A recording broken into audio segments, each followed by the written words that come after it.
Of the three major projects that you're going to have due during this semester. So if you look at week one, I've given you an early heads up for the midterm and also for the live performance critique. Okay, I'm going to start with the midterm. So, like I said, this is just an early heads up. I've got the whole, let me just open this up. You've got the entire rubric here, and I'm going to go over that in just a second. I'm going to open it up in the place where it's actually due. There's nothing to turn in for this in week one. This is just, like I said, your early heads up. So, well, I guess I'll just go over it here, might as well. Okay, so you're going to be creating a PowerPoint presentation. And in case you don't know how to do that, every so often I'll have a few people that have never done that before. I've posted this video just to kind of help you to know how to do a PowerPoint presentation. It's going to have to be 20 to 30 slides, and you're going to be tracing the development of Western music from the Middle Ages to the Baroque period. You're basically going to treat this as if you were teaching this class to somebody else. And so for the first one, for the first project, you're just going to focus on the Middle Ages to the Baroque period. So just kind of pretend like you were telling someone about what the class is about and about the development of Western music, and just the basics of what you would show, what you would teach somebody is what your PowerPoint is going to be made up of. So let me just kind of go through the rubric here. Okay, so you're going to be including major historical and or cultural events outside of music. Also, major works of art not musical. It could be literature also for each time period. You're going to have 2 pieces of music that must be included for each time period. Try to use an example that's not in the text, something that's going to be new. Include the link for the music, and if you insert a video, put the link in also. Don't just put the video, because sometimes when I try to open this up, I'll see that you've posted a video, but the video won't open. So put the link in there as well. If you have slides that have pictures, it has to have information with it too. You can't just have a slide with just a picture. There's got to be some kind of description with it as well. And also you're going to have citations and links, a reference slide at the end of the presentation, numbered according to what slide that information came from. Okay, so this is the rubric. Okay, it's not moving here. Oh, there we go. Okay. Okay. So first of all, number of slides, you got to have at least 20 slides. For any less than that, I will take 1 point off for each slide that you're short.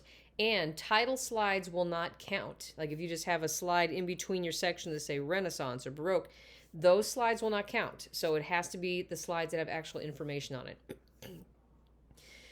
Your organization has to be creative. Basically, like I said, I want you to treat this as if you were teaching this class to someone else. So it needs to be instructive. It needs to be interesting, something that would hold your interest if you were sitting in class. So, yeah, it just needs to be instructive.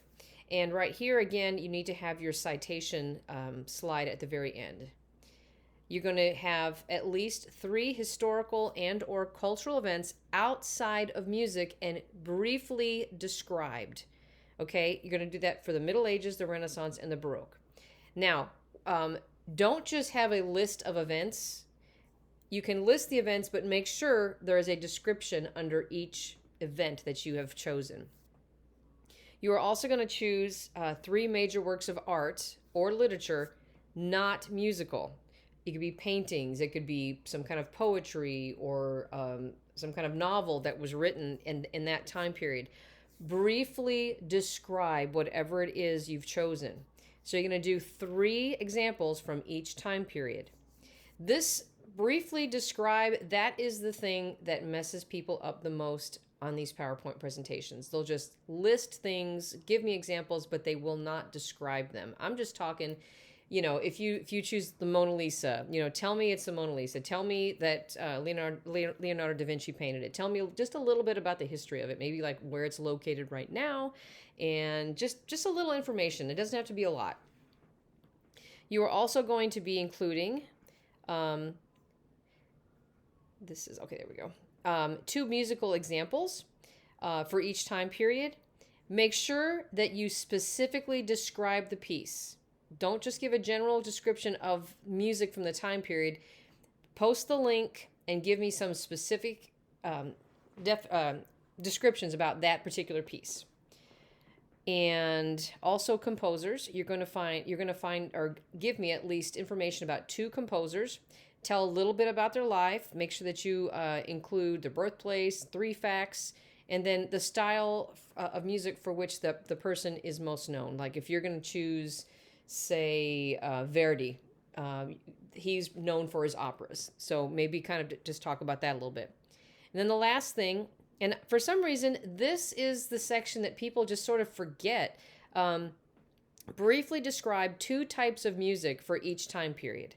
So, for example, in the Middle Ages, you might choose Gregorian chant and then Ars Nova. Just, whatever was kind of prevalent in that time period, then just choose 2 of them and then just briefly describe it. Like in the Baroque period, opera was a big thing, so just give a brief description of opera. So that is the rubric. Now, let me just kind of show you an example here. Let me see if I can find where I had it. Here we go.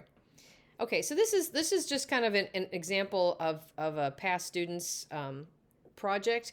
This isn't perfect, but it's pretty much what I'm looking for. So what this person did, they said 3 historical events. They gave like the title of the event, and then they briefly described it.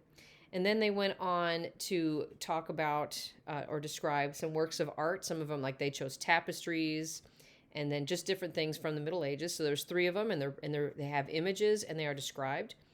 The composers, they gave me 2 composers and gave me the information about the composers, and then 2 examples.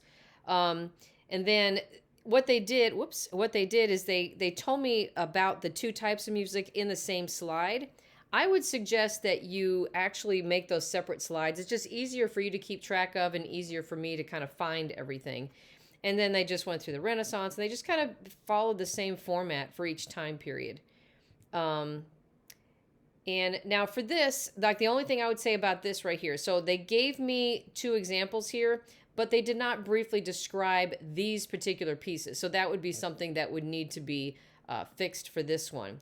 And then, again, they did the Baroque period and the same thing. They needed, so the mistake that this person made is they needed to describe their pieces better. And now for the citations, they gave me where they got their information, but the mistake they made here is what you're supposed to do is tell me, okay, slide number 15 or 14, and then you say in slide number 14, this came from this website. So there should be a lot more citations. So that's something that this person didn't really do correctly. So that just kind of gives you idea of in general, what I'm looking for. So hopefully that kind of helps. Okay, so let me go back here. All right, so that's the midterm. And that is due the 13th. Now, let me go back here. And since I'm talking about the midterm, I'm going to jump to the final. The final is basically the same exact thing. This is going to be due on December 6th. This is your final exam. And this has basically the same exact rubric. The only difference is in the first one, in the midterm, you did from the Middle Ages, Renaissance, Baroque. This one you're doing classical. Oops, got a little typo there. Classical, Romantic, and 20th century. Same exact format, same exact rubric, except you're doing it for different time periods. All right, now something I want to call your attention to in the activities. So I give you the early heads up for this. And then what I have done, and I think I mentioned it in my other video, I have, once you get to week 4, I start putting this in there. Complete the Middle Ages section of your midterm project. So basically, at this point in week 4, you've learned what you need to learn for the Middle Ages to complete just that section of your midterm project. So there's nothing to turn in here. This is just to kind of keep you on track. So I do it I started in week 4, complete the Middle Ages part of it, and then the Renaissance, and then the Baroque. And if you do that, when I do these little reminders, like if you do it for that week, then when it's due, you just turn it in, and then you're done.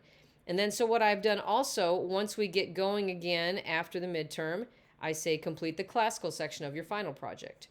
and then now the romantic, and so on. So if you just kind of keep up with it and do it as I'm kind of reminding you, doing just those sections, by the time it's due, it's done. Okay, so that's the midterm and the final project. The other thing is the early heads up again for the live performance critique. This is not due until November 20th. So there's nothing to turn in here. This is just your early heads up, just kind of let you know it's coming. Now, the way I've done this in the past is I have had you actually attend a live performance, but because of COVID right now, I'm not going to require you to do that. If you feel comfortable doing that, then go ahead. You can choose whatever kind of live performance you want. Some examples are any kind of instrumental concert. If your kid is in the band or in the choir, you can just attend their concert and then just critique that. If you see a musical, jazz, could be a rock concert, a church service with live accompaniment. Now, I wouldn't tell your worship leader that you're critiquing them, but you can do that. Free concerts, I know, especially, in the summer and the fall, we have a lot of concerts around in this area. So if you go to, go to a restaurant or sports bar or whatever, and there is live music there, you can critique that live music, no problem. Now, if you have any questions about, would this particular concert work or this venue, would that work? If you have any doubts, just email me and I'll let you know.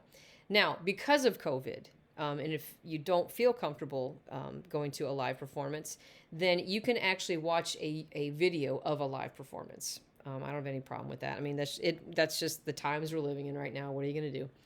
Okay, so what you're going to do is you are going to give me some general information about the performance. And what you're going to do is you're basically going to use these tables and just fill them in. It does not have to be in a narrative form. You can just kind of fill out the table. And when you actually turn it in, I will have like a blank table attached. You can just download it and then just fill it in and turn it in. So this is the information for the general, for the whole performance. And then what you're going to do is you're going to choose just one piece of music from the concert or whatever it is, and just fill in the information here. Now, I'm asking you major and minor keys. I'm asking you about meter and also musical techniques, monophonic, polyphonic, or homophonic. So it's kind of, your table here is kind of skewed because it is, these videos are in here. But basically, if you have any trouble with not understanding major, minor, or meter, these videos will help you to understand what I'm talking about. Probably the one that people have the most problem with is this one right here. So you definitely probably need to watch this video. And then after you've filled all this in, remember you're just analyzing one song, one piece, then you kind of give your overall impression of the performance. And again, you just kind of fill these in. So, so this is the early heads up. And let me go back here. And so again, I try to just kind of build in the course some reminders for you. And so I have it right here. Don't forget about the live performance critique because it's getting close to it. So I'm just, trying to keep you on track. And then this is going to actually be due on November 20th in week 13. So this is where you're going to turn it in. Okay, and then what I've got here also, I have got the blank tables right here. So anyway, so yeah, that's the live performance critique. So if you have any questions, just let me know, and hope you enjoy the class, and I hope you enjoy these projects. I tried to make something that would be useful and just kind of fun to kind of take the knowledge that you're learning in this class and apply it to music. All right, there you go.